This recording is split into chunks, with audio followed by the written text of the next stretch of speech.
إن الحمد لله نحمده ونستعينه ونستغفره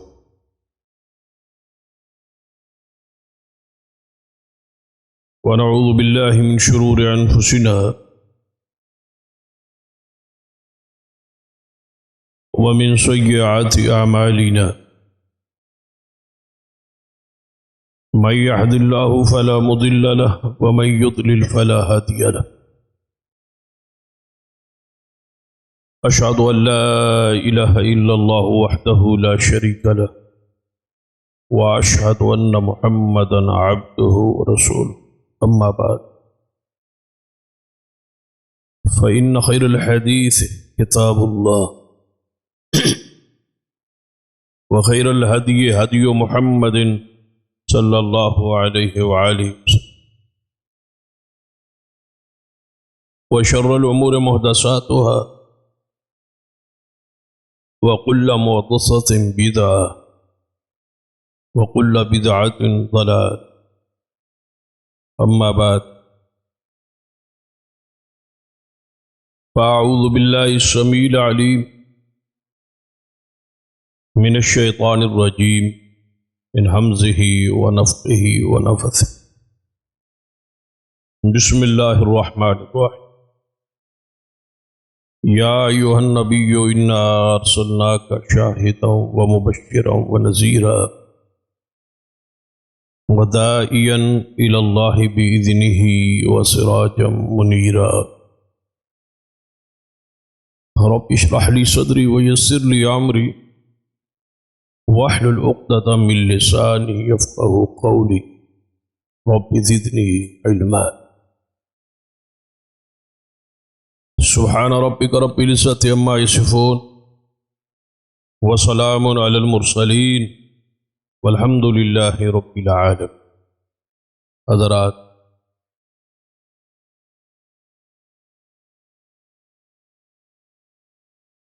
گزشتہ کئی خطبات سے نبی رحمت صلی اللہ علیہ وسلم کے اوصاف اور آپ کی دنیا میں تشریف لانے کے جو مقاصد ہے اس کے بیان کا ایک سلسلہ جاری کہ آپ آئے تو کس لیے تشریف لائے. وداعیا الی اللہ بإذن، آپ اللہ کی طرف بلانے والے داعی تھے، خیر کی طرف، بھلائی کی طرف، دین کی طرف، نجات کی طرف اور جنت کی طرف بلانے والے. یہ آپ کا ایک بنیادی وصف ہے، خوبی.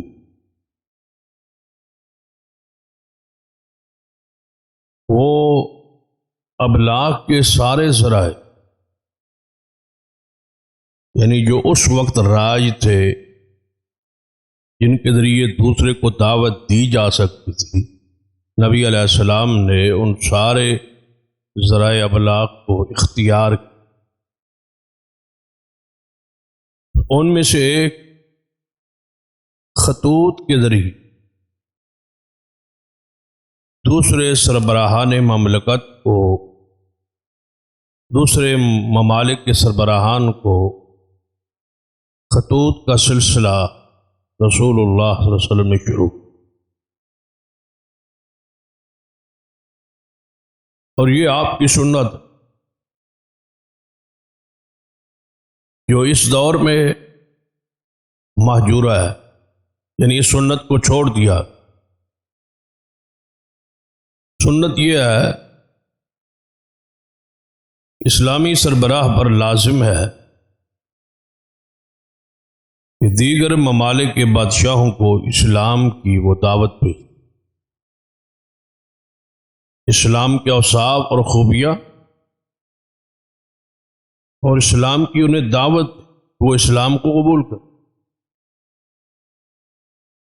کیونکہ نبی رحمت صلی اللہ علیہ وسلم نے فرمایا کہ اگر میری تلوار سے 100 بندے کافر قتل ہو کے جہنم میں چلے جائے، یہ اس سے بہتر ہے کہ میری دعوت پر ایک شخص اسلام قبول۔ آپ اندازہ کریں کہ نبی رحمت صلی اللہ علیہ وسلم کی خواہش کیا ہے؟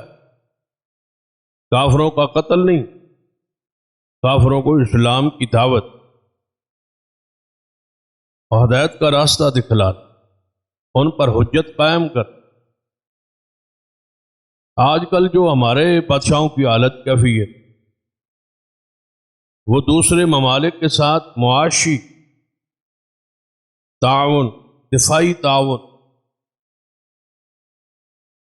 کے حوالے سے سارے تجارتی تعلقات بڑھانے کی کوشش کریں۔ ان ساری چیزوں کا جواز اسلام کے دین میں، شریعت میں موجود ہے، لیکن بنیاد ہے اسلام کی دعوت۔ جو اصل ہے اس کو چھوڑ دیا۔ اگر اسلام کی دعوت نہیں ہے تو باقی سارے تعلقات کی پھر کوئی حیثیت۔ اصل چیز ہے کہ آپ بادشاہوں کو اسلام کی دعوت پیش کریں۔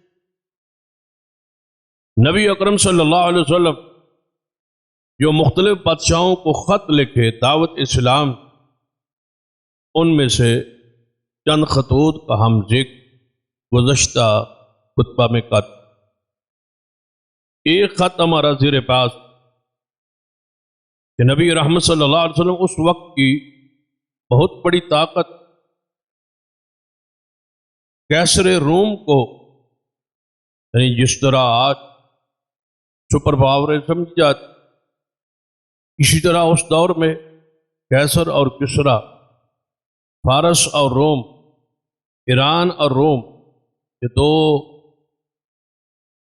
بہت بڑی طاقتیں تھیں۔ تو فارس کے بادشاہ کو خط لکھا، کسرا کو خط لکھا، اس کی تفصیل گزشتہ خطبہ میں بیان۔ یہ دوسرا خط ہے، دوسری سپر پاور کو، دوسری ایک بڑی طاقت کو خط، اور یہ قیصر روم کو، روم کے بادشاہ کا لقب قیصر، جو بھی بادشاہ آتا اسے قیصر روم کہا جاتا۔ جس طرح ہمارے ہاں لفظ صدر بولا جائے، وہاں قیصر بولا جائے۔ تو قیصر روم کو خط، اور جس کا نام صحیح البخاری میں ہرقل آتا ہے۔ صحیح البخاری کی ابتدا میں ہی یہ حدیث تفصیل کے ساتھ موجود، اور پہلی کتاب اور پہلے باب میں ہی موجود، اور بڑی تفصیل ہے اس حدیث میں، اس خط میں۔ تو یہ خط جس طرح امام بخاری رحمہ اللہ نے تفصیل کے ساتھ بیان کیا، یقیناً یہ خط اس بات کا متقاضی ہے، عوام الناس میں اس خط کی تشریح اور توضیح بیان کی گئی۔ اس پر بعض علماء کی کتابیں موجود، حدیث ہرقل، یعنی اس حدیث کا نام ہی اس بادشاہ کے نام پہ قرار پایا ہے، حدیث ہرقل۔ تو اس حدیث پہ کیونکہ ہمارا عنوان اور موضوع کا تعلق صرف دعوت کے ساتھ، ایک بادشاہ کو خط لکھا جا رہا ہے، محمد مصطفیٰ صلی اللہ علیہ وسلم، تو آپ نے سب سے پہلے جو چیز خط پر لکھی ہے وہ ہے بسم اللہ الرحمن الرحیم، جس سے خط لکھنا رسول اللہ صلی اللہ علیہ وسلم کی سنت۔ خط کس کو لکھا جا رہا ہے؟ عیسائی بادشاہ کو، کافر بادشاہ۔ اوپر کیا لکھا ہوا ہے؟ بسم اللہ الرحمن الرحیم۔ اور جو کسرا کو خط تھا، جس کا گزشتہ جمعے ذکر ہو، اس پر بھی یہ الفاظ تھے بسم اللہ الرحمن الرحیم۔ جبکہ اس نے خط پھاڑ دی، اس خط کی گستاخی، اس کا بڑا برا انجام بھی ہو، تو گویا خط کسی کو بھی لکھا جائے تو سب سے پہلے سنت یہ ہے کہ اس پر بسم اللہ الرحمن الرحیم لکھا. اس کے علاوہ کسی اور چیز کو لکھنا یہ سنت کے خلاف، بالخصوص ہمارے ہاں راج کہ ہم اس پر 786 لکھیں. یہ بدعت ہے اور گناہ. یہ بسم اللہ کا بدل کیسے ہو سکتا؟ اس کی کوئی سوائے اس کے کہ یہ ایک عدد ہے، اس کے علاوہ اس کی شرعی کوئی حیثیت. اور اس جو 786 ہم نے بہت زیادہ رواج کیا ہو. لوگ چاہتے ہیں کہ ان کی گاڑیوں کے نمبر 786 مل، اس پر لاکھ روپے وہ خرچ کہ برکت ہوگی، جبکہ اسلام اور دین میں اس کی کوئی حیثیت. اور اگر یہ اس کی کوئی شرعی حیثیت ہے تو پھر قابل غور بات ہے کہ صرف خط کے لیے کیوں؟ پھر نماز میں، کھانا کھانے کے ابتدا میں بسم اللہ کیوں پڑھا؟ پھر وہاں بھی نہ پڑھی جائے اور 786 سے کام چلائے. اگر کسی اور جگہ پر 786 نہیں ہے تو پھر یاد رکھیے خط میں اور تحریر پہ بھی سوائے بسم اللہ کے اور آپ کچھ نہیں. سیدنا سلیمان علیہ السلام کے خط کا ذکر بھی قرآن میں ہے، جو ملکہ بلقیس کو لکھا گیا. اس میں بھی یہی ہے انہ من سلیمان و انہ بسم اللہ الرحمن الرحیم. جو قرآن پاک میں بھی یہی طریقہ بیان ہوا. تو نبی علیہ السلام اپنے تحریر اور خط کا آغاز بسم اللہ الرحمن الرحیم سے کروا، اور اس کے بعد آپ نے اپنا نام لکھا. گویا اس میں سنت یہ بھی، تحریر لکھنے والا، خط لکھنے والا سب بسم اللہ کے بعد سب سے پہلے اپنا نام لکھ کہ یہ خط کس کی طرف سے ہے، تاکہ اس تحریر کو پڑھنے تک، جو خط ایک طویل بھی ہو سکتا ہے مختصر بھی ہو سکتا ہے، تو اس تحریر کو پڑھنے سے پہلے جو اس تحریر کو پڑھ رہا ہے، جس کا قاری ہے، اس کے ذہن میں لکھنے والے کی حیثیت، نام، عظمت، شان، اس کے دل اور دماغ میں تعارف، پہچان پوری ہو، تاکہ اس کی روشنی میں اس تحریر کو پڑھے. یہ نبی علیہ السلام کی سنت کہ خط کے آغاز نام اپنا لکھا جائے. تو نبی علیہ السلام بسم اللہ کے بعد اپنا نام پاک تھا. یہ خط کس کی طرف سے ہے؟ من محمد عبد اللہ و رسول. یہ خط ہے محمد صلی اللہ علیہ وسلم کی طرف. آگے عقیدہ، اپنا تعارف، اپنی پہچان، عیسائیت کے عقیدے کے بالکل برعکس. وہ عیسیٰ علیہ السلام کو اللہ کا جز، اللہ کا بیٹا، اللہ کا حصہ نعوذ باللہ سمجھتے تھے. تو محمد مصطفیٰ صلی اللہ علیہ وسلم نے سب سے پہلے اپنا تعارف جو کروایا، فرمایا یہ خط محمد مصطفیٰ کی طرف سے ہے، جو عبداللہ و رسول، جو اللہ کے بندے. یہی عیسیٰ ابن مریم کا تعارف ہے. قال انی عبداللہ، میں اللہ کا بندہ ہوں. محمد مصطفیٰ صلی اللہ علیہ وسلم نے اس لیے فرمایا لا تطرد کما اطرت النصارى المسیح ابن مریم، میری شان اس طرح نہ بڑھانا جس طرح عیسیٰ ابن مریم کی شان عیسائیوں نے بڑھائی. میں اللہ کا بندہ ہوں اور اس کا رسول. مجھے اللہ کا بندہ ہی کہنا اور اللہ کا رسول ہی کہنا. آپ نے اس کا حکم دیا ہے کہ مجھے اللہ کا بندہ کہے، اللہ کا رسول کہے. یہ سب سے بڑا تعارف ہے، سب سے بڑی شان ہے، سب سے بڑی عظمت. اس لیے جب کوئی شخص دائرہ اسلام میں داخل ہو، دو باتوں کا اقرار کروایا جاتا ہے. اشہد ان محمدا عبدہ ورسول، کہ محمد صلی اللہ علیہ وسلم اس کے بندے ہیں اور اس کے رسول ہیں. عبدیت اور رسالت دونوں چیزیں لازم و ملزوم ہیں، اور جب تک دونوں پر ایمان نہ ہو تو بندے کا ایمان درست نہیں ہو. فرمایا اللہ کا بندہ اور اس کے رسول محمد صلی اللہ علیہ وسلم کی طرف سے یہ خط. کس کی طرف خط ہے؟ الی عظیم الروم، روم کی ایک معزز شخصیت کی طرف. بادشاہ نہیں لکھا، حالانکہ ایسے لکھ سکتے تھے. لکھوا سکتے تھے الا ملک روم، روم کے بادشاہ، یہ نہیں لکھے۔ اس میں عقیدہ ختم نبوت، کیونکہ بادشاہ وہ ہوتا ہے جس کی اطاعت کی جائے، جس کی بات مانی جائے، وہ اولی الامر کی حیثیت سے۔ لیکن جب محمد مصطفیٰ تشریف لائے، آپ کے آنے کے بعد سارے بادشاہوں کی، سارے انبیاء کی، سارے ائمہ کی اطاعت ختم ہو گئی اور محمد مصطفیٰ کی شروع ہو۔ اس لیے آپ نے اس کی عظمت کا، اس کی شان کا، اس کے رتبے کا، اس کی عزت وقار کا تو لحاظ رکھا ہے، لیکن آپ نے اس کو بادشاہ کے طور پہ نہیں مخاطب کیا۔ الا عظیم الروم، روم کی ایک بڑی شخصیت کی طرف یہ خط۔ آگے چاہیے تھا کہ نبی علیہ الصلوۃ والسلام سلام، لیکن آپ کا حکم کیا ہے، آپ کی سنت کیا، آپ کا طریقہ کیا ہے کہ غیر مسلم کو آپ سلام میں پہل نہیں کرتے۔ یہودی اور عیسائی آپ کو سلام کہے گا تو آپ جواب میں وعلیکم کہہ پہل نہیں کر سکتے۔ تو نبی علیہ الصلوۃ والسلام سلام بھی دیا، اور عقیدے کی حفاظت، عقیدے کی غیرت، عقیدے کی حمیت، اسلام کا وہ وقار، وہ غلبہ، وہ دبدبہ جو اسلام کا، اس کو قائم رکھا۔ فرمایا السلام سلام علی من اتبع الہدی، سلام بھی ہے، عقیدہ بھی محفوظ، عقیدے پر بھی کوئی رفع نہیں ہے۔ سلام اس پر جو ہدایت کی پیروی کرے، سلام اس کے لیے جو ہدایت کو مان لے، جو تسلیم کر لے، جو ایمان لے آئے، جو ہدایت کو قبول کرے، سلام اس پر۔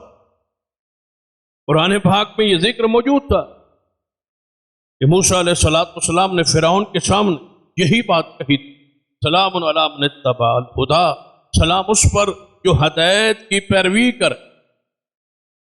آگے اسلم، جوامع الکلم کیسے ہیں محمد مصطفیٰ؟ رسول اللہ صلی اللہ علیہ وسلم نے فرمایا کہ مجھے اللہ نے جوامع الکلم سے نوازا ہے، میں بات تھوڑی کرتا ہوں، الفاظ تھوڑے ہوتے ہیں، لیکن تفسیر، توضیح، وضاحت، اس پر زندگیاں گزر جائے تب کہ اس کی تفسیر کا حق ادا نہیں ہوتا۔ ایک جملہ ساری شریعت کو، ساری دعوت کو ایک جملے میں آپ لکھ دیا، 2-3 لائنوں میں یہ پورا خط ہے۔ فرمایا اسلم تصدق، اسلام لے آ، اسلام قبول کر لے، تسلم، تو سلامت رہے، اسلام قبول کر لے تو سلامت رہے گا۔ یہ خط کا مین سمجھے کہ دعوت اور جملہ ہے، اسلم تصدق، مان لے سلامتی ہو۔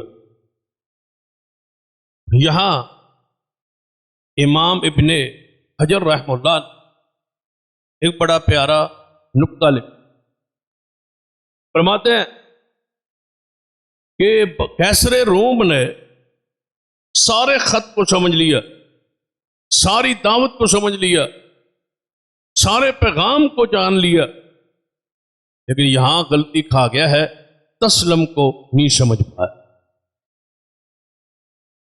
کیونکہ جب آپ اس خط کے آخر پہ ہم جائیں تو وہ ڈر گیا، خوف کھا گیا،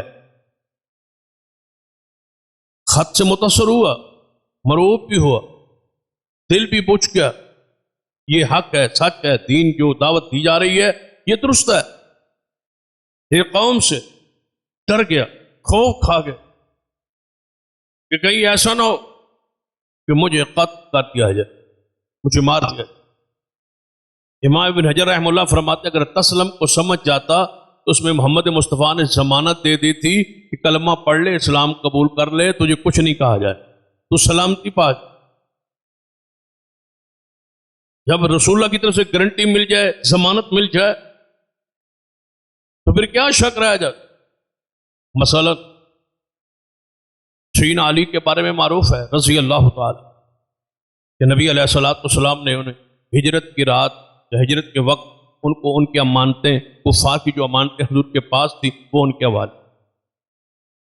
اور کیا فرمایا یہ امانتیں ہیں کفار کو دے دینا اور آپ کی اور میری ملاقات مدینہ میں ہو جائے۔ اب جیسے خطرہ حضرت صدیق کو ہے، جیسے خطرہ رسول اللہ علیہ وسلم کی ذات کو ہے، وہی خطرات سیدنا علی کے لیے بھی۔ لیکن سیدنا علی رضی اللہ تعالیٰ بے فکر ہے، ساری پریشانی ختم ہو گئی۔ ان کا یہ ایمان اور یقین بن گیا کہ اب مجھے کوئی کچھ نہیں کر سکتا، کہہ سکتا، اس لیے کہ رسول اللہ نے فرما دیا آپ کی اور میری ملاقات کہاں ہوگی؟ مدینہ۔ اس کا مطلب مدینہ میں پہنچ جاؤں، رسول اللہ کی خبر ہے، رسول اللہ کی بات ہے، رسول اللہ کی گارنٹی ہے، آپ کی طرف سے ضمانت ہے۔ ایسے ہی کئی اور واقعات اس طرح کی احادیث میں موجود ہے کہ نبی علیہ الصلوۃ والسلام کی گارنٹی کے بعد، ضمانت کے بعد ان کا ایمان اور یقین ہو گیا۔ سراقہ بن مالک کے بارے میں آتا کہ رسول اللہ صلی اللہ علیہ وسلم کے پیچھے یہ آپ کو قتل کرنے کے لیے نعوذ باللہ آپ کا پیچھا کر رہا، لیکن جب رسول اللہ صلی اللہ علیہ وسلم کے سامنے قریب گیا تو اس کا گھوڑا زمین میں دھنسنے لگا، تو رسول اللہ سے دعا کی درخواست، پیچھے پلٹنے کا وعدہ کی، تو آپ نے فرمایا جاؤ، نجات تو مل گئی، لیکن فرمایا کہ جا کے بعد واپس پلٹ جاؤ، لیکن کسی کو بتانا نہیں۔ پھر آپ نے فرمایا کہ وقت آئے گا کسرا کے کنگن اللہ تیرے ہاتھ میں پہنائے گا، کسرا کے کنگن اللہ تیرے ہاتھ میں پہنائے گا۔ کس کو فرمایا؟ سراقہ رضی اللہ۔ اب رسول اللہ صلی اللہ علیہ وسلم کا زمانہ ہے نبوت گزر کے، سیدنا صدیق کا زمانہ خلافت جو ہے وہ گزر گئے، سیدنا عمر کا زمانہ خلافت میں وہ کسرا مغلوب ہوا اور وہاں اسلامی سلطنت قائم۔ کسرا کا مال غنیمت اور کنگن مدینہ پاک میں پہنچ، تو ان دنوں میں یہ سراقہ بیمار ہو گیا، اتنا بیمار کہ بالکل چرپائی پہ لگ گیا، اور گھر والے سارے مایوس ہو گئے یا یا کل سراقہ اب زندہ نہیں۔ سراقہ جب بیماری کی اس کیفیت میں گئے، حکیم طبیب ڈاکٹرز بلائے گئے، انہوں نے چیک کیا، سب نے مایوسی کا اظہار کیا کہ یہ نہیں بچتا۔ سراقہ نے کہا میرے بیٹو پریشان نہیں ہونا، ابھی تک مجھے اللہ کی قسم موت نہیں آ سکتی۔ فرمایا وہ کیوں؟ آپ کی طبیعت، صحت یہ بتلا رہی ہے کہ آپ زیادہ دیر زندہ نہیں رہیں۔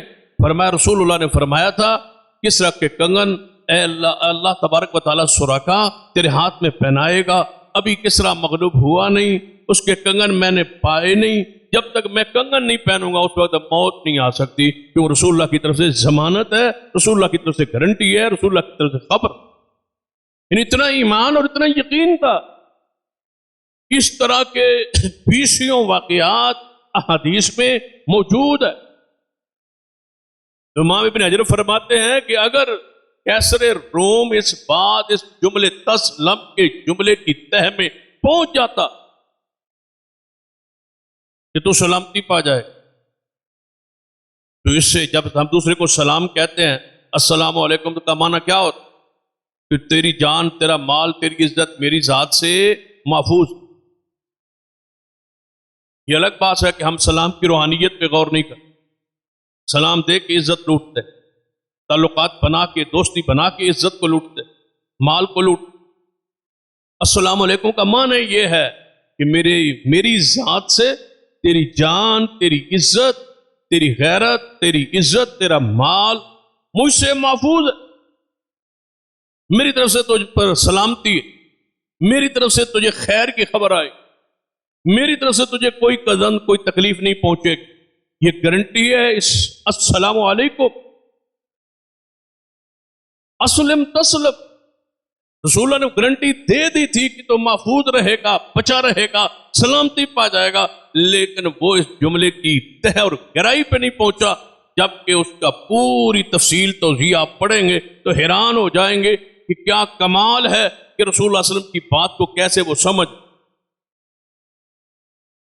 اور یہ خط جو ہے ایک اور لحاظ سے بھی قابل غور، کہ کیسر روم بادشاہ کا وقت کا حاکم ہے، مذہباً عیسائی ہے، کافر ہے، اور دوسری طرف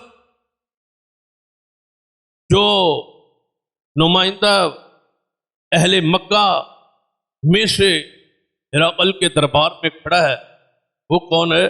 وہ سیدنا ابو سفیان رضی اللہ عنہ، صحابی رسول ہیں، لیکن جب یہ کھڑے تھے اس وقت یہ مسلمان،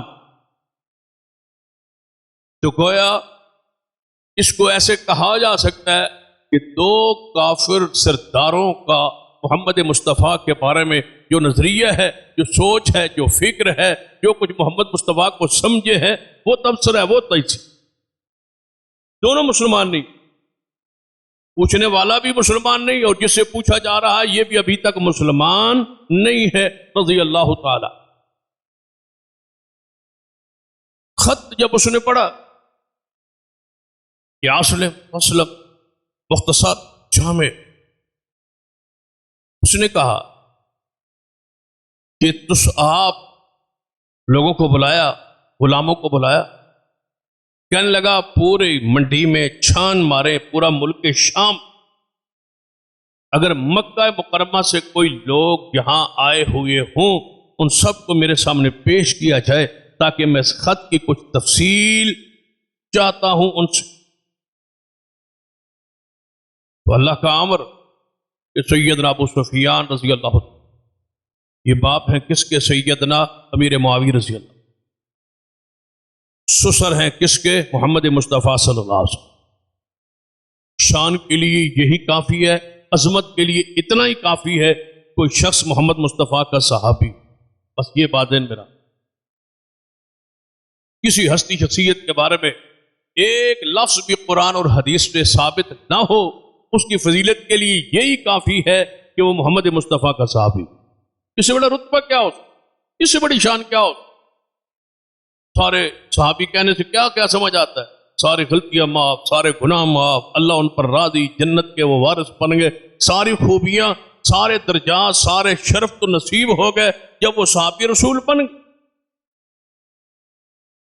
تو دونوں باپ بیٹا صحابی، ابو سفیان بھی صحابی ہیں اور سیدنا امیر معاویہ بھی صحابی، اور ابو سفیان کی بیوی اور امیر معاویہ کی ماں بھی صحابی، سیدہ ہند رضی اللہ تعالی عنہ، اور ان کی پھر بیٹی رسول اللہ کی بیوی ہے، ام المومنین ہے سیدہ ام حبیبہ، وہ ام المومنین بھی ہے، صحابیہ بھی ہے۔ ایک گھر میں 4 صحابہ موجود ہیں، بتاؤ اس سے بڑا شرف اور کیا ہو؟ اس سے بڑا رتبہ کیا ہے؟ بڑی عظمت کیا ہو؟ تو ذرا غور کرے، نبی رحمت صلی اللہ علیہ وسلم کا یہ خط اس کی تفصیل جاننے کے لیے کہتا ہے بلاؤ کوئی ملک شام میں کوئی وفد، کوئی گروہ، کوئی بندے آئے ہو۔ تلاش کیا، تلاش کے بعد پتہ چلا کہ 30 بندوں کا ایک قافلہ تجارت کی غرض سے ملک شام میں موجود ہے، جس کے سربراہ سیدنا ابو سفیان رضی اللہ عنہ، اور ابو سفیان رضی اللہ تعالیٰ فرماتے ہیں کہ مکہ مکرمہ میں کوئی گھر ایسا نہیں تھا جس گھر کے پیسے میرے پاس نہ ہو۔ سب نے کہا بس جا رہے ہیں، کچھ دانے میرے بھی لے آنا، کچھ گندم میرے لیے بھی لے آنا، کچھ آٹا میرے لیے بھی لے آنا، ہر گھر نے کچھ نہ کچھ پیسے دیو۔ کیوں؟ کہ کافی عرصے سے حالات پرامن نہیں۔ غزوہ احد کا دور گزر گیا، غزوہ بدر کا معاملات گزر گئے، یہ راہیں اور یہ علاقے، یہ شاہراہیں جو شام کی طرف جا رہی، یہ مسلمانوں کے کنٹرول میں، یہاں غلبہ، تو یہ راستہ کفار نے، قریش نے چھوڑ دیا تھا کہ یہاں جانا ہے تو اپنا نقصان ہی کر، ہمیں پکڑ لیا جائے گا، مار دیا جائے۔ تو بدر میں ایسے واقعات پیش آ گئے۔ تو یہی ایک راستہ تھا کہ مکہ میں راشن اور گندم پہنچتی اور تجارت ساری شام کے ساتھ تھی، یہ بند۔ دوسرا راستہ تھا یمن کا، نجد کا، جہاں سے مکہ میں گندم آتی تھی، کھانے کی چیزیں آتی، وہ راستہ بھی بند ہو گیا۔ کیوں؟ کہ وہاں کے جو سردار تھے سیدنا اسامہ بن اسال رضی اللہ، ثمامہ بن اسال رضی اللہ تعالی، وہ مسلمان ہو گئے۔ جب وہ مسلمان ہو گئے وہ بڑے تاجر سردار تھے، آگے ریاست ان کی تھی، وہ ساری گندم یمن والوں سے خرید لیتے اور پھر وہاں بعد میں کاروبار کے طور پر اس کو فروخت کرتے رہتے، یہاں سے بھی مکہ سے قافلے جاتے۔ اس نے اہل مکہ کو لکھا کہ آپ گندم لینا ہے تو براہ راست نہ آنا، خود نہ آنا، جا کے محمد مصطفیٰ سے پوچھ گیا، اگر مدینہ سے اجازت ملے گی آپ گندم ملے گی، تجارت ہوگی۔ اب میں مسلمان ہو گیا، اب اجازت کس کی ہوگی؟ رسول رحمت صلی اللہ علیہ وسلم۔ کاش ہماری یہ غیرت کی حمیت ہمارے اندر بھی پیدا ہو۔ ماما کہتے ہیں آپ گندم نہیں ملے گی تو راستہ یہ بھی بند ہو، اس لیے تو بھوک سے مر رہے قریش، سردار پہلے مروا بیٹھ، ساری نوجوان نسل جو تھی وہ ذبح ہو، کچھ بدر میں کچھ اور، گندم کے راستے، کھانے کے راستے، تجارت کے راہ ویسے بند ہو۔ تو کہتے ہیں ہمیں دن میں اندھیرا نظر آتا تھا، چکر آتے تھے۔ یہ تو سیدنا ابو سفیان نے خط لکھا محمد مصطفیٰ صلی اللہ علیہ وسلم کو کہ آپ ہمارے ساتھ قریبی ایک رشتہ تو ہے، ایک تعلق تو ہے، رشتہ داری تو ہے، آپ مہربانی کریں اپنی قوم پر، اپنے خاندان پر، اپنے خون پر کہ سمامہ کو اجازت دے۔ تو رسول اللہ سمامہ کو خط لکھا کہ میرے رشتہ دار ہیں، ان پر ساری تجارت کے راہوں کو کھول دے، میں محمد مصطفیٰ پابندی لوں۔ آپ رحمت اللہ علیہ، لیکن یہ سارے تجارت کے راستے ظاہری طور پر بند ہو چکے۔ صلح حدیبیہ کا واقعہ پیش آ گیا، نبی علیہ الصلوۃ والسلام کا معاہدہ ہو گیا قریش کے ساتھ۔ آپ کے علم میں ہے کہ عمرے کے ارادے سے رسول اللہ گئے، آپ کو روک دیا گیا، وہاں معاہدہ ہوا، 10 سال جنگ بندی کا معاہدہ ہو، 10 سال آپ کے اور ہماری جنگ نہیں ہو۔ جب جنگ نہیں ہوگی تو راستے کھل گئے۔ وہ بڑے خوش تھے اہل مکہ، تجارت کے راہ کھل گئی، اور صحابہ بڑے خوش تھے، رسول اللہ بڑے خوش تھے کہ دعوت کے راہ کھل گئے۔ اب یہ کسی کو روک نہیں سکتے، قبیلے کے قبیلے مسلمان ہونا چاہتے تھے۔ اذا جاء نصر اللہ والفتح ورأیت الناس يدخلون فی دین اللہ افواجا، فوجی کی فوج اسلام میں آنا چاہتی تھی، ایک کافروں سے ڈرے ہوئے، سہمے ہوئے کہ نکلیں گے تو مار دیا جائے گا، نکلیں گے تو یہ ہو جائے گا۔ ساری وہ جب خوشخبری پھیلی کہ جنگ بندی کا اعلان ہو گیا، 10 سال نہ رسول اللہ کی طرف سے نہ قریش کی طرف سے کوئی جنگ نہیں ہے، تو پھر قبیلے کے قبیلے اسلام میں داخل ہونے لگے، دعوت کی راہیں کھل گئی۔ آپ جہاں چاہیں واز کریں، جہاں چاہیں نصیحت کریں، جہاں چاہیں دعوت دیں، اسلام کو، دین کو پیش کریں، راہیں کھل گئی۔ یہ اصل ترتیب ہوتی جماعتوں پر، تنظیموں پر، کہ اپنے لیے تبلیغ کی راہوں کو آسان کرنا اور کھول، کس کس کے ساتھ تعلقات ہوں، کس کس کے ساتھ معاملات ہوں تو راستے کھل سکتے، تاکہ لوگوں تک دین پہنچے، اسلام پہنچے۔ یہ نبی علیہ السلام کی رشتہ داریاں پڑھ، حضور کی ازواج مطہرات، جہاں جہاں رسول اللہ کے رشتے ہوئے، جن جن قبائل میں رشتے ہوئے، ان کی بنیاد یہی تھی کہ یہاں رشتہ داری بنے گی، اس قبیلے میں اسلام کی دعوت پہنچانا آسان ہوتا ہے۔ کافروں نے بڑا اس پر لکھا ہے کہ محمد مصطفیٰ صلی اللہ علیہ وسلم اعوذ باللہ اتنی شادیاں پھر کیوں کرتے؟ اس نے دوسرے انداز میں لکھا ہے توہین کے ارادے سے، جبکہ آپ کی نیت اور ارادہ اور خواہش یہ تھی کہ دعوت دین آسان ہو جائے، ان قبائل میں رشتہ داری قائم ہو جائے، وہ داماد کا احترام کرے، وہاں آنا جانا ہوگا تو دعوت دین آسان ہو جائے۔ صرف رشتہ داری جوڑنا مقصود نہیں تھا، دین پہنچانا مقصود۔ سارے وہ ذرائع ابلاغ، ساری وہ دعوت دین کے لیے جو راہیں مسدود ہو چکی تھی، ان کو آسان کیا جا رہا ہے۔ محمد مصطفیٰ کی یہ سنت، یہ آپ کا طریقہ ہے، آپ کا منہج۔ تو ابو سفیان رضی اللہ تعالیٰ جب یہ موقع غنیمت سمجھا، بھائی لڑائی جنگ بندی ہو گئی ہے، صلح ہو گئی ہے، 10 سال کوئی فکر نہیں ہے، اب شام کی طرف جاتے ہیں۔ وہ شام کی طرف سفر کے تجارت کے لیے پہنچا، پیچھے سے محمد مصطفیٰ کا خط پہنچا، تلاش کرو، تلاش کیا؟ تو حضرت ابو سفیان 30 بندوں سمیت ہرقل کے دربار میں لائے۔ مسلمانوں کو اللہ تبارک و تعالی دیکھیں اللہ کی رحمت کیسی تھی، سورۃ فتح پڑھیں قرآن میں، انا فتحنا لک فتحا مبینا، اے محبوب صلی اللہ علیہ وسلم کے ذریعے ہم نے بہت بڑی فتح، واضح فتح آپ کو تھی۔ وہ دانے لینے کے لیے کہاں گئے؟ شام میں، اور رسول اللہ کے لیے اللہ نے خیبر کے دروازے کھول، صحابہ کے لیے مدینے کے ساتھ خیبر فتح ہو گیا، وہاں سے مال غنیمت، صحابہ فرماتے ہیں کہ 80 لاکھ کلو اناج مدینے میں پہنچا خیبر کے فتح ہونے کے بعد۔ سیدنا عبداللہ ابن عمر فرماتے ہیں کہ ہم نے سیر ہو کے کھانا فتح خیبر کے بعد کھایا، خیبر سے مال، خیبر سے اناج، خیبر سے اللہ، رسول اللہ کے لیے تو دروازے مدینہ میں کھل گئے، اور یہ شام کی طرف جا رہے، شام میں تلاش کیا گیا۔ سیدنا ابو سفیان رضی اللہ عنہ فرماتے ہیں کہ میرے ساتھ 30 ساتھیوں سمیت مجھے کیسر روم کے دربار میں بلا لیا گیا، میں باپ، تو کیسر روم نے کہا ایک ترجمان لائے، کیونکہ میں عربی زبان نہیں جانتا، ایک عربی زبان جاننے والا، کیونکہ ان کی زبان عبرانی،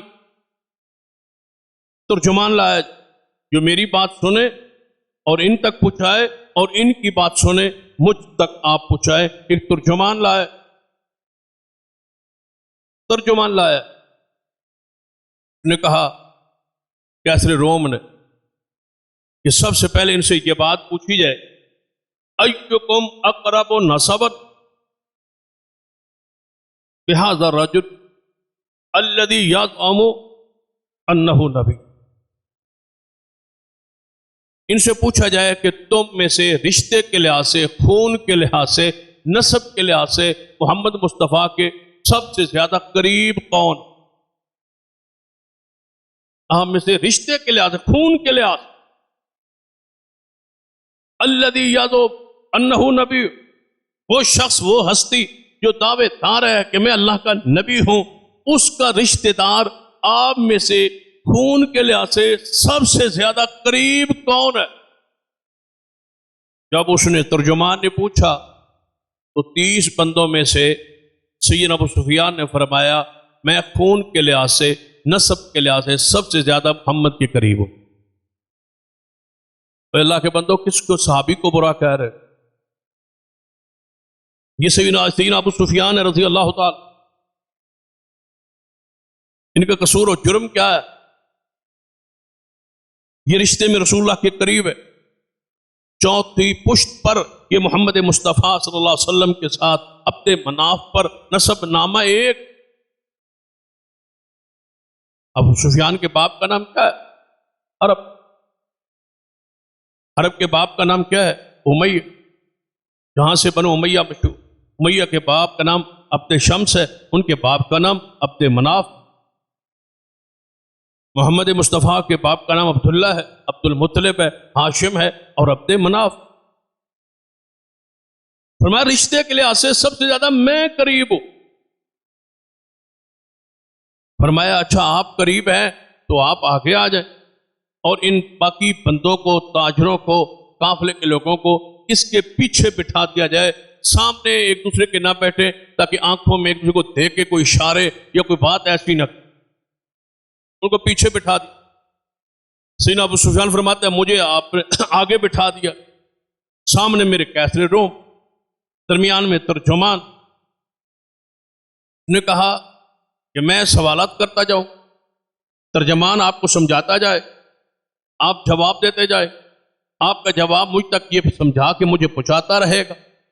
جہاں یہ غلط بیانی کریں، اہل عرب سے کہا گیا، باقی تاجروں سے کہا گیا، آپ نے اٹھ کے بولنا ہے اور کہنا ہے کہ یہ بندہ غلط کہہ رہا ہے۔ سیدنا ابو سفیان فرماتے ہیں اللہ کی قسم مجھے شرم آ رہی تھی کہ میں اتنا بڑا سردار ہو کے بھلا جھوٹ بولوں، یہ کیسے ہو؟ پھر سنیے سیدنا ابو سفیان کی سچائی کو دیکھیں، آج کیسے بات کریں ان کی ذات پر، ان کے ایمان پر اور ان کی عدالت پر، ان کی ثقافت پر، جب وہ کافر تھے تو جھوٹ نہیں بول رہے۔ مسلمانوں، مومنوں، کافر ہو کے فرماتے مجھے شرم آ رہی ہے جھوٹ بولتے، میں نے جھوٹ نہیں بولا، کفر میں جھوٹ نہیں بولتے تھے، اسلام میں جھوٹ بولے۔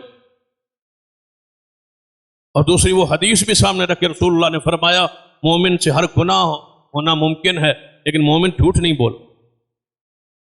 اپنے کاروبار، اپنی تجارت، اپنے معاملات جتنا جھوٹ ہے اس کو ذرا تصور. یہ کافر ہو کے جھوٹ نہیں بول رہا، سچ بول رہا ہے. سچائی انسان کو کامیاب کر جنت کے راہ پر، جھوٹ انسان کو ہلاک کرتا ہے، برباد کرتا ہے. جھوٹ سے برکت ختم ہو جاتی.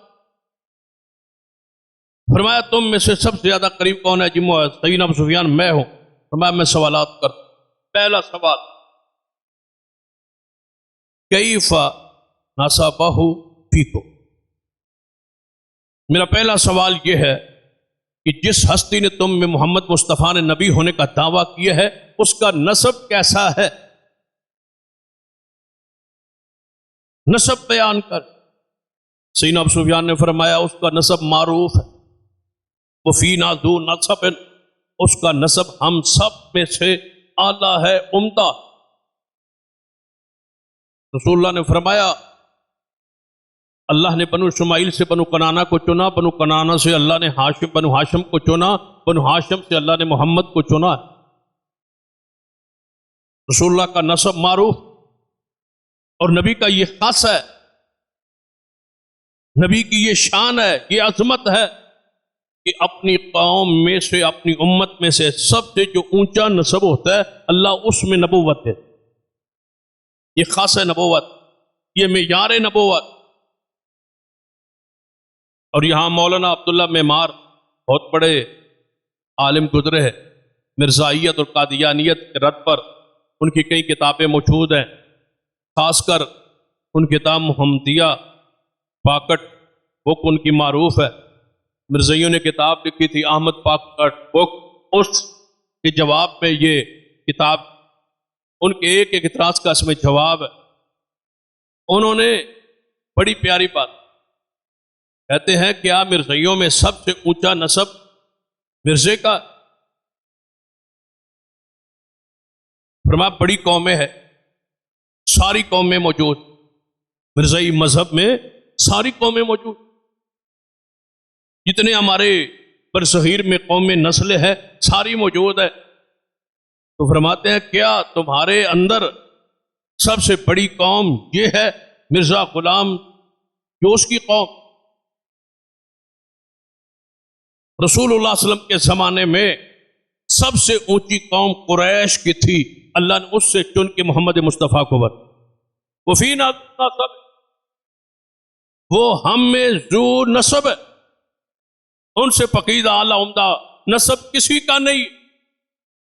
ایک روایت میں ہے رسول اللہ فرماتے ہیں میرے باپ سے لے کر آدم علیہ السلام تک جتنے میرے نسب میں باپ ہیں ان میں سے کسی نے کبھی زندگی پر بدکاری نہیں.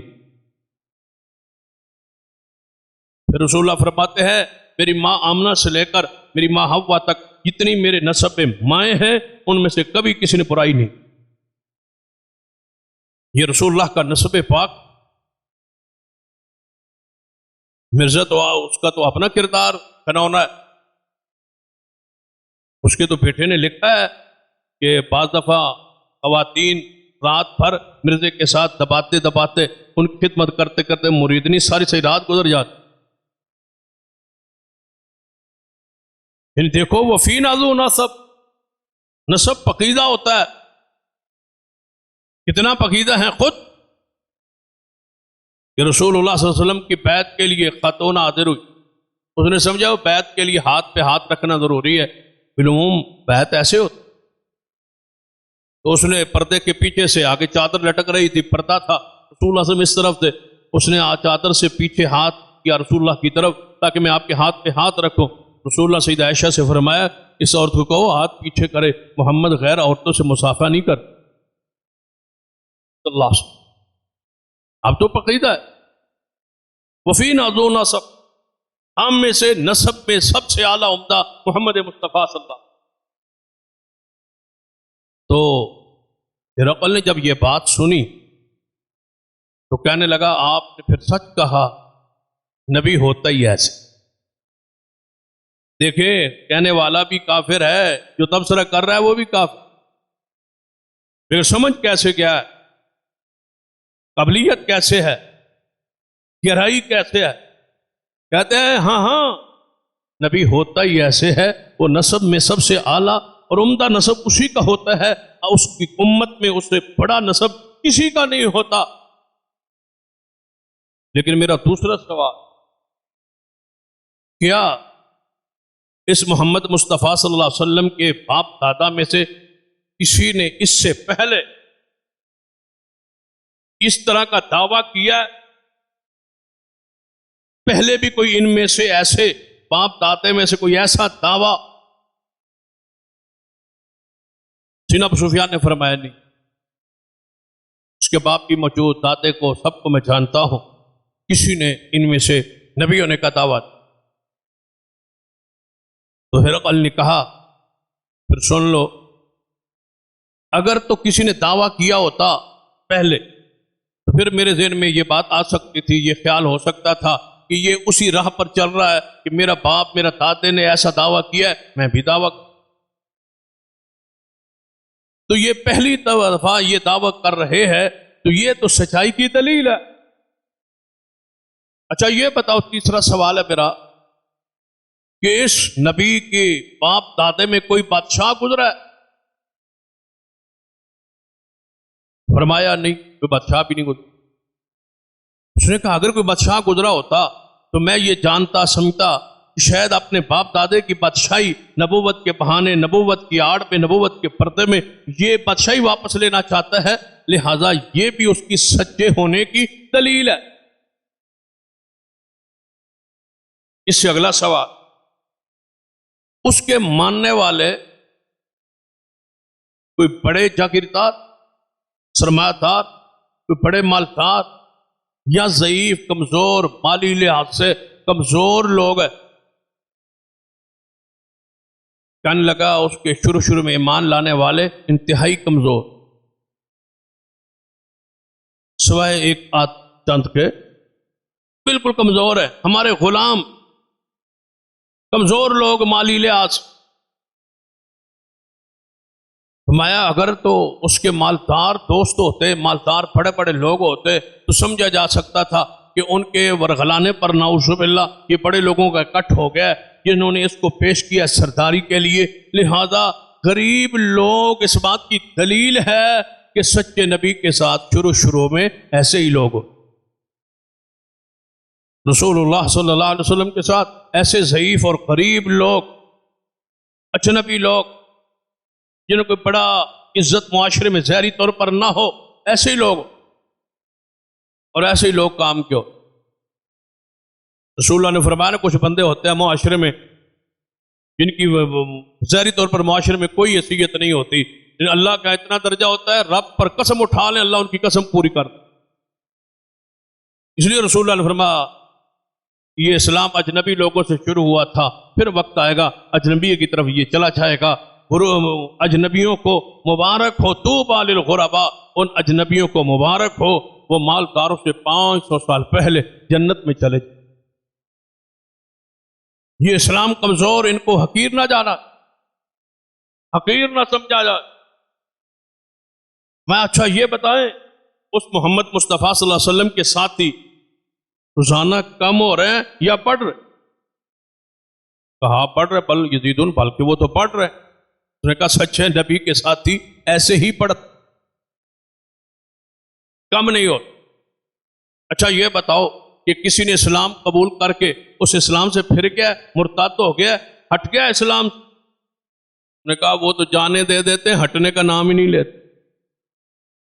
نے کہا یہی سچے دین کی دلیل ہے، جو اس کو جان لے، جو اس کو سمجھ لے وہ ہٹتا نہیں، ایک شرط ہے جان لے، نہ جانے تو وہ الگ بات، جان لے تو ہٹنا ناممکن ہے، ایسے جیسے آگ میں چھلانگ لگانا ناممکن ہے۔ اسلام کو قبول کر لینے کے بعد، اس کے ذائقے کو لے لینے کے بعد، اس کی مٹھاس کو چکھ لینے کے بعد پیچھے ہٹنا ناممکن ہے۔ صحابہ نے کیوں مارے؟ چولیوں پہ لٹک، جسم کے انگ انگ کٹوائے، انگارے جسم پہ برداشت کیے لیکن ہٹے نہیں. وہ ذائقہ چکھ لیا، وہ ذائقہ لے لیا، وہ مٹھاس چکھ لی جو ہمیں آج تک محسوس نہیں ہوئی. وہ پتہ کب ہوتی ہے؟ رسول اللہ نے فرمایا جو ایمان کی حلاوت چکھ لے اس کی کیفیت کیا ہوتی ہے؟ رضیت باللہ ربا، وہ اللہ کے رب ہونے پر راضی ہو، وہ اللہ کے رب ہونے پر راضی ہو. کو کسی کی ضرورت نہیں ہے، کوئی مشکل کشا، کوئی حاجت روا، کوئی نفع و نقصان کا مالک، کوئی پگڑی بنانے والا، کوئی غوث، کوئی داتا، کوئی غریب نواز رب کے سوا نہیں ہے. وہ اللہ کے رب ہونے پر راضی ہے. میرے سارے کام، میری ساری پگڑیاں کون بنائے گا؟ اللہ بنائے. رضیت باللہ رب. تھوڑی سی تکلیف آئے تو در در کی ٹھوکریں کھائے، وہ اللہ کے رب ہونے پر کیسے راضی؟ وبالاسلام دین، اور دین کے اسلام، دین اسلام ہونے پر وہ راضی رہے کہ مجھے کسی بدعت، کسی خرافات کی کوئی ضرورت نہیں ہے. وہی دین کافی ہے جو محمد مصطفیٰ کامل ہوا، مکمل ہوا اور محمد کے نبی ہونے پر راضی. میرا کوئی امام، میرا کوئی مطاع، میرا کوئی پیشوا نہیں ہے سوائے محمد مصطفیٰ. اب قیامت تک سارے جو آئیں گے غلام آئیں گے. بس یاد رکھیے یہ ختم نبوت کا تقاضا ہے کہ قیامت تک جو پیدا ہوگا وہ محمد کا غلام پیدا ہو. بس اب نبی پیدا نہیں ہو، رہبر پیدا نہیں ہو، اب امام پیدا نہیں ہو. یہ فقہ کے، یہ دین کے امام نہیں ہیں، یہ فقہ کے علم کے امام، دین اور شریعت کے امام محمد مصطفیٰ صلی اللہ علیہ وسلم. آپ پر نبوت ختم ہے. آپ کی اطاعت، آپ کی رسالت، آپ کی شریعت، آپ کی اتباع، آپ کی اطاعت آج تک ہے اور قیامت تک. یہ زمانہ رسول اللہ کا زمان. نبوت آپ کی ہے، رسالت آپ کی ہے، پیر آپ ہیں، بزرگ آپ ہیں، مرشد آپ ہیں، ساری خوبیاں یہ محمد مصطفیٰ. اب جو آئے گا مرید ہوگا، جو آئے گا نوکر ہوگا، جو آئے گا غلام ہوگا، جو آئے گا مطیع ہوگا، جو آئے گا متبع ہوگا. متبوع محمد مصطفیٰ، اطاعت ان کی ہے، اتباع ان کی، کسی اور کی کوئی حیثیت نہیں ہے. فرمایا اچھا اس کے ساتھی کم ہو رہے ہیں، فرمایا پڑھ رہے. دیکھا سچے نبی کی ساتھیوں کی یہی حالت، یہی کیفیت. مجھے یہ بتاؤ کہ وہ محمد صلی اللہ علیہ وسلم دعوت کیا دے؟ ہماری بات یہاں سے آ کے شروع ہو. تو دعوت کیا دے؟ وہ آئے کس لیے ہیں؟ کیا کہتے؟ یہی ہم ربیع الاول سے شروع ہوئے نا کہ حضور آئے، سرکار کی آمد مرحبا، لیکن آئے کس لیے؟ کیا دیا؟ کیا دعوت تھی؟ کیا پیغام تھا؟ اب پوچھ رہا ہے ہرقل شاہ روم، پوچھ رہا ہے. یہ موجود ہے بیت المقدس میں، فلسطین میں موجود ہے اور پوچھا جا رہا ہے بتائیں وہ نبی دعوت کیا دیتا ہے؟ سیدنا ابو سفیان رضی اللہ تعالیٰ فرمایا اے قیصر روم، بادشاہ روم، وہ کس کی دعوت دیتا ہے؟ سب سے پہلے وہ دی دعوت اعبد اللہ وحدہ. یہ ہے وہ دعوت جس دعوت کو ہم بھول گئے. اعبد اللہ وحدہ ولا تشرکوا بہ شیئا، صرف عبادت اللہ کی کرو اور اس کے ساتھ کسی کو شریک نہ ٹھہراؤ.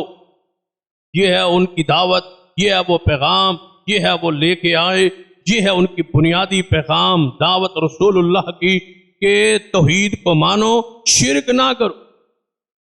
صرف یہ نہیں کہا اعبد اللہ وحدہ، صرف اللہ کی عبادت کرو، یہ نہیں، عبادت بھی کرو ولا تشرکوا بہ شیئا، اس کے ساتھ شرک نہیں کر. نفی بھی ہے، اثبات بھی. شرک کا انکار ہے، توحید کا اقرار ہے. توحید ہے، شرک کا انکار ہے، تب رسول اللہ کی دعوت پوری ہے. جو کہتا ہے خالق اللہ، مالک اللہ، رازق اللہ، حاجت روا اللہ، مشکل کشا اللہ ہے اور اللہ کے ساتھ کوئی اور بھی عطائی اختیارات کے مالک ہیں، اس نے توحید کو، لا الہ الا اللہ کو جانا ہی. فمن یکفر بالطاغوت، غیر اللہ کا انکار پہلے، لا الہ الا اللہ انکار پہلے. اسلام الا اللہ سے شروع نہیں ہوتا، اسلام کس سے شروع ہوتا ہے؟ لا نماز بات، روزہ بات، حج بات، زکوٰۃ بات، توحید کا جو ہے اثبات بات، رسالت کا اقرار بات، سب کچھ بات. اسلام شروع ہوتا ہے ایک لفظ سے، اور وہ لفظ لا ہے. جب تک لا نہیں ہے کچھ بھی نہیں. انکار، پہلے انکار ہے اللہ ہے اس کے سوا کوئی، پہلے انکار پھر اقرار. اللہ کے بعد اقرار ہے. لا الہ میں انکار ہے، کوئی داتا، کوئی معبود، کوئی مسجود، کوئی نظر و نیاز کے لائق، دعوے کے لائق نہیں ہے مگر کون ہے؟ الا اللہ. یہ سارے اختیارات کا مالک کون ہے؟ اللہ. پہلے انکار پھر اس بات. انکار نہیں ہے تو توحید نہیں. اور کیا کہتا ہے؟ اور کیا کہتا ہے؟ یہ تو کہتا ہے توحید مانو، شرک نہ کرو. اس کے علاوہ اس کا اور پیغام، اس کا اور پیغام وَاتْرُكُوا مَا يَقُولُ آبَاؤُكُمْ، چھوڑ دو جو کچھ تمہارے باپ دادا کہتے ہیں، چھوڑ دو. یہ کون کہتے ہیں؟ محمد مصطفیٰ. دعوت کون دے رہا ہے؟ ابو سفیان رضی اللہ. وَاتْرُكُوا بِمَا يَقُولُ آبَاؤُكُمْ، چھوڑ دو جو باپ دادا کہتے ہیں، اس کو مانو جو اللہ کہتا ہے، جو محمد مصطفیٰ کہتا ہے. والدین کے اقوال، باء و اجداد کے اقوال چھوڑو. یہ وہ دعوت ہے. اور کیا؟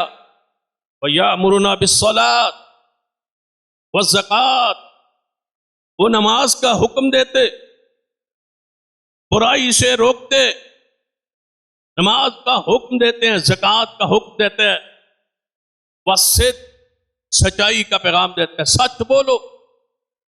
وَالْعَفَافِ، پاک دامنی اختیار کرو، بدکاری سے، بے حیائی سے اپنے آپ کو بچاؤ. یہ کہتے ہیں محمد مصطفیٰ صلی اللہ علیہ وسلم. ساتھ ساتھ وصلہ، صلہ رحمی کا، رشتہ داروں کے ساتھ حسن سلوک کا یہ حکم دیتے ہیں. یہ ہے اس محمد مصطفیٰ کی دعوت. مجھے بتاؤ، ابو سفیان ابھی مسلمان نہیں ہے، اسلام بیان کرنے کا حق ادا نہیں کرتا. اس کو برا کہنے دیں اور اس کو برداشت کریں ہم، کہ ابو سفیان کو برا کہے اور ہم برداشت کر. ابو سفیان کا احسان نہیں ہے اسلام. محمد مصطفیٰ کی تعریف کر رہا ہے، مصطفیٰ کی شان بیان کر رہا ہے، مصطفیٰ کی عظمت بیان کر رہے. مصطفیٰ علیہ السلام کی پوری دعوت، اسلام کی پوری دعوت کا نقشہ کھینچ رہے ہیں بادشاہ کے سامنے. گھر میں تو آسان ہوتا ہے، ممبر پہ آسان ہوتا ہے، اپنی مسجد میں تو آسان. جتنی سخت کی توحید ہم یہاں بیان کر لیں، کس نے روکنا ہے؟ جتنا سخت مسئلہ کر لیں، ہمیں کون روک؟ لیکن بادشاہ کے سامنے جا کے وہ کہنا جو بادشاہ کے مذہب کے، سوچ کے، عقیدے کے خلاف ہے. اتنے بڑے انسان کو کوئی برا کہے؟ کافر کفر میں رہ کے محمد مصطفیٰ کی تعریف کر رہا ہے. اسلام تو لائے ہی لائے. فرماتے ہیں کہ جب میں نے یہ ساری کچھ بات کی تو کیسر روم نے سب کچھ سن کے کہا کہ سچے نبی کی یہی دعوت ہوتی، سچے نبی کی یہی دعوت ہوتی ہے. کاش میرے پاس ایسے ذرائع ہوں کہ میں روم کا بادشاہ یہاں سے چل کے محمد کی زیارت کروں. میں جا کے زیارت کروں اس رسول اللہ سے، اور جتنے دن اس کے پاس رہوں کروں کیا؟ کھولیے صحیح البخاری، خط ہے رسول اللہ کا. دعوت کے اثرات دیکھیں. دعوت دیجیے تو صحیح، زبان کھولیے تو صحیح. کوئی نقطہ کسی وقت کسی کے سمجھ میں آ سکتا ہے. کیسے روم کیا کہتا ہے؟ میرے پاس وقت ہو، ایسے مجھے موقع ملے تو میں اس محمد مصطفیٰ کے پاس جاؤں، اس کی زیارت دیدار کروں. اور آگے کیا کہتا ہے؟ جب تک ان کے پاس رہوں اس محمد کے پاؤں دھوتا رہوں. روم کا بادشاہ پاؤں دھونے کے لیے تیار ہے، کس کے؟ محمد مصطفیٰ سے. تو پھر سن لیجیے، بادشاہ میں وہ بادشاہت میں، حکومت میں وہ لذت نہیں ہے جو محمد کے پیروں کو دھونے میں لذت اس کو. یہ وہ غلامی.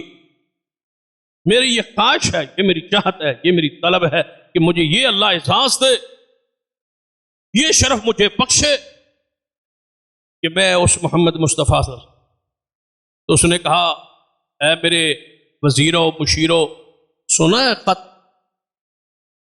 جان لیا ہے محمد مصطفیٰ کے بارے میں، اب مجھے مشورہ دو کیا کروں؟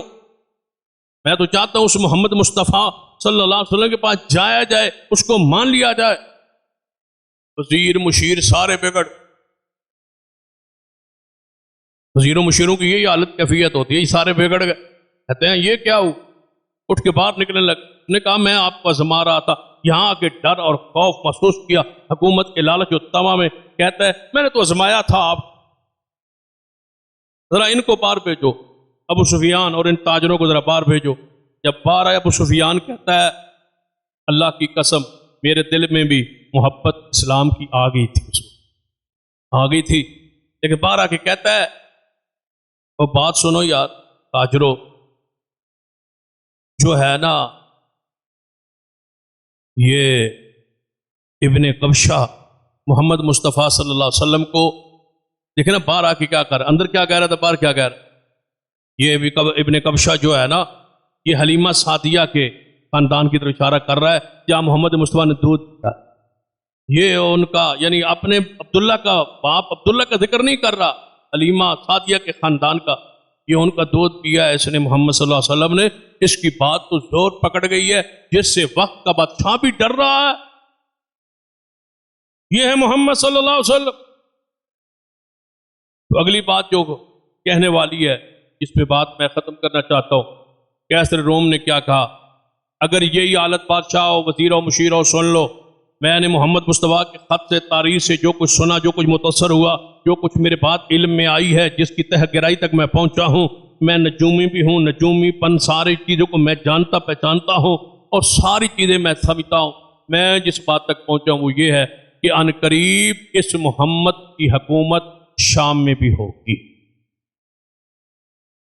یہاں حکومت، کیوں کہ محمد مصطفیٰ نے کہہ دیا تھا خندق کے موقع، خندق کا جو موقع ہے نا، میں سمجھتا ہوں کہ بدر کا احد کا موقع اور ہے، خندق کھودنا اپنے دفاع کے لیے، یہاں کافر دشمن داخل نہ ہو جائے، ظاہری طور پر یہ کمزوری تھی، لیکن اللہ نے اس میں کتنی جرات اور ہمت رکھی تھی، خندق کھود رہے تھے، ایک چٹان رسول اللہ صلی اللہ علیہ وسلم نے اس پر کدال مارا اور فرمایا مجھے شام کے محلات دکھا دیے گئے، شام تک محمد کی حکومت آ کے رہے، اتنا بڑا دعوت، اس کا مطلب ہے شرط کیا ہے کہ یہ خوبیاں موجود ہوں، ہرقل نے کیا کہا، یہ خوبیاں جس میں موجود ہوں، توحید، اب ہم میں توحید نہیں، آج فلسطین میں جا کے دیکھ لیں جو حالت کیفیت ہے، لوگ کہتے ہیں پوچھتے ہیں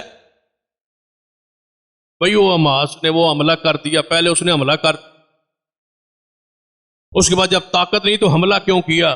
کہاں لکھا ہے کہ طاقت ہو تو حملہ کر؟